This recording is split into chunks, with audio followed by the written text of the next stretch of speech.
Hello everyone, welcome back to the solutions for the sixth term examination problems. We are looking into the past year question papers, and in this particular question they have asked us to consider the series of 1 plus x to the power n. Okay, they have asked us to consider the expansion of it, but they have not specifically told you that you would have to use the binomial expansion.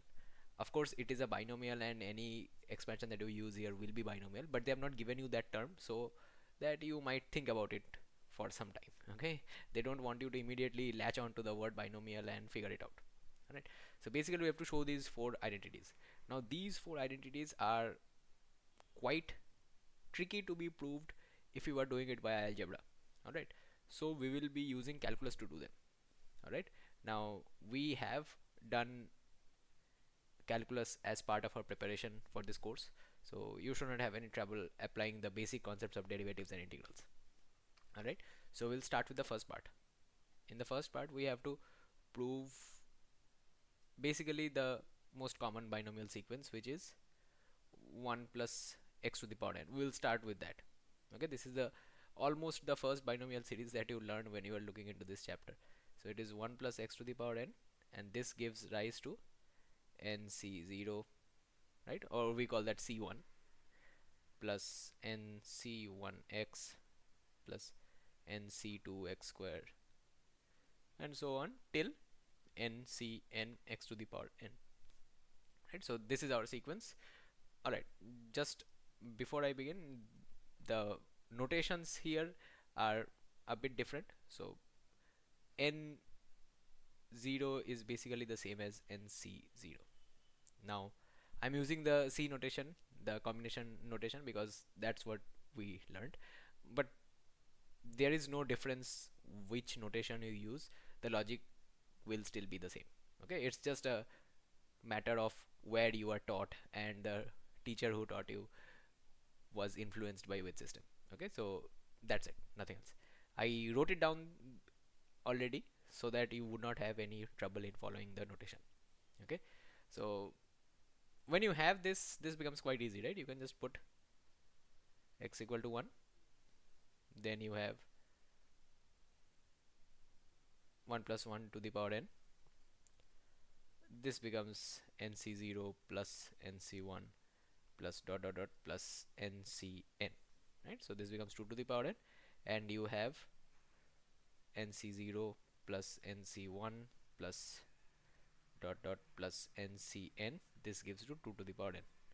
So this part is proved, right? This is done. Alright, second part. Second part, okay, for the second part we start here again. 1 plus x to the power n equal to nc0 plus nc1x plus nc2x square plus expanded till ncn x to the power n. Now you know that the combinatorics terms are just constant terms, right? They appear as coefficients for the variable.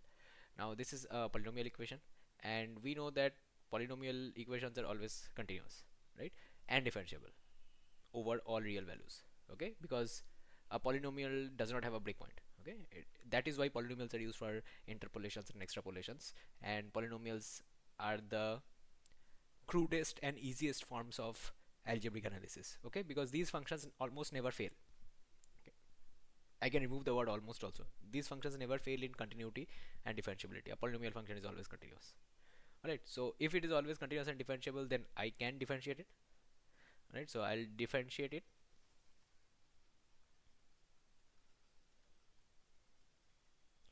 with respect to x, and they'll have n into 1 plus x to the power n minus 1.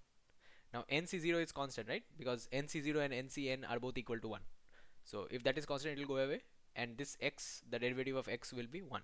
So I'll start with nc1 plus nc2 into 2x. I'll write one more term, nc3 into 3x square, and so on till I'll reach n ncn x to the power n minus 1, right? Then I'll put x equal to 1 there. We will have a proof, right? We'll have n into 2 to the power that is 1 plus x, right? So 1 plus 1 will be 2, so n into 2 to the power n minus 1, that will be equal to nc1 plus 2nc2 plus 3nc3 and dot dot till n into ncn. That's what was asked. Okay, so we differentiated it and we have gotten our solution. Alright, now if you have looked into the solution, the pattern of the solution, you probably have guessed the third one. The third one cannot be gotten by differentiation. So for the third one you have to integrate it. Alright, again integration is also not a problem because these functions are always continuous and integrable also. If the functions are continuous and they are above and below x-axis, then you can construct the rectangles and integrate them anyway.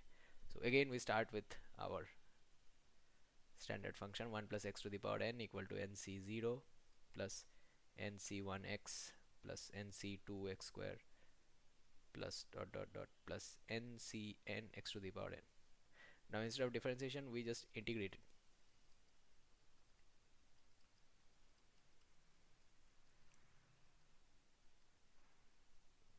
So we get integration of 1 plus x to the power n dx equal to integration of nc0 dx plus integration of nc1 dx.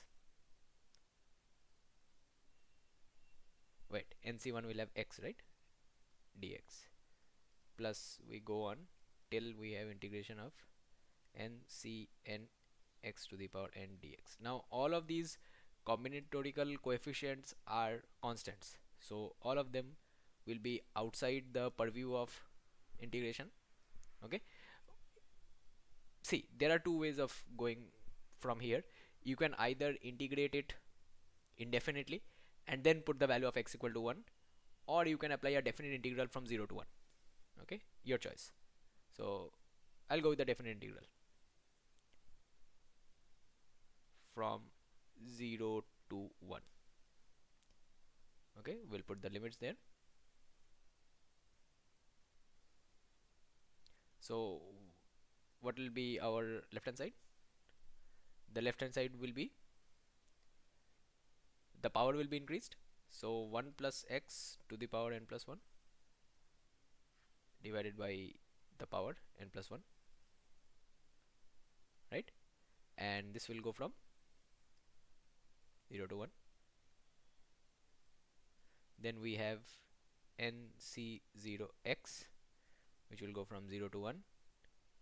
We will have nc1x square, this one will go from 0 to 1 plus dot dot dot till ncn x to the power n plus 1 by n plus 1. This will also go from 0 to 1. Right, now if we put the values, you will get 2 to the power n plus 1 by n plus 1. If I put 0, I will get 1 plus 1 to the power n plus 1, so this will be minus 1 by n plus 1. Right, and all of these terms will just be themselves. Right, oh, okay, this is x square by 2, right, and so on. So you will have half nc1 plus 1/3 nc2 dot dot dot plus 1 by n plus 1 ncn. So I can take 1 by n plus 1 common, and I think that completes the proof. I'll write it up and then we will look into 1 by n plus 1, 2 to the power n plus 1 minus 1. Yeah, that does it. Alright, so all of these three are done. Now why were all of these three parts like one-liners? They were almost one-liners, right? You just had to take the binomial that was given and you had to either differentiate it or integrate it, right? These were given so as to prepare you for the fourth one. In the fourth one you have to, it's easy again, but you have to do a series of manipulations. Alright, well, not a series but 2 or 3 manipulations basically. So for the fourth one we begin with a simple differentiation. Alright, now we have done this differentiation already, right? So I will borrow it from the previous problem. Basically we will borrow it from this step. Okay, I'll just mark this one.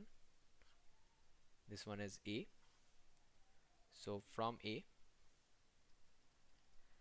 this is what we had, right? N into 1 plus x to the power n minus 1. This was nc1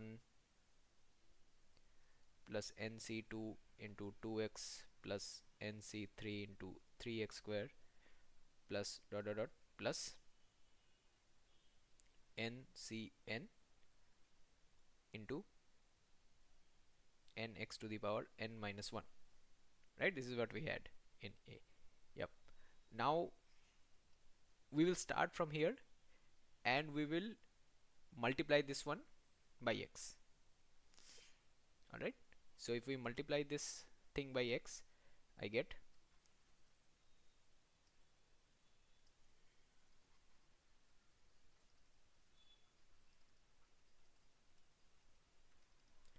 I'll have nx into 1 plus x to the power n minus 1 nc1x.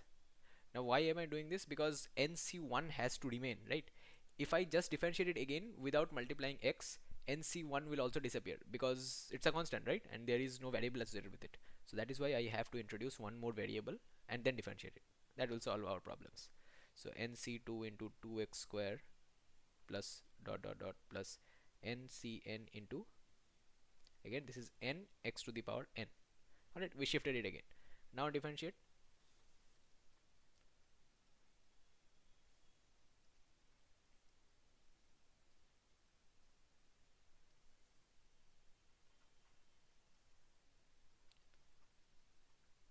Derivative with respect to x.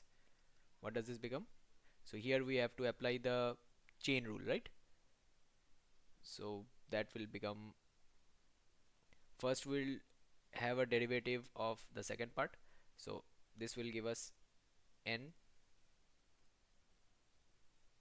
x into n minus 1 1 plus x to the power n minus 2 plus n into, that x will be gone in the second part, n into 1 plus x to the power n minus 1. This is the left hand side. And then you have nc1 plus 4 nc2, right? Because these 2 will come down and get multiplied, so 2 square, and then you will have 3 square for the next one. Instead of 4 I'll write 2 square, because 2 square nc2 into x. Next term would have been 3x cube, right? So that 3 will come down again and you will get 3 square nc3 x square and so on till you have n square ncn x to the power n minus 1. Now everything will be crystal clear when you put x equal to 1. If you put x equal to 1, this is n into n minus 1 2 to the power n minus 2, right? N into n minus 1 2 to the power n minus 2, and this one is n into 2 to the power 2n minus 1. You will take common and this will work out. Okay, so n into n minus 1 2 to the power n minus 2 plus n into 2 to the power n minus 1. This is what you have, and RHS, this is this format obtained, right? We don't have any trouble here. So this is equal to our LHS in the problem, right? That is done.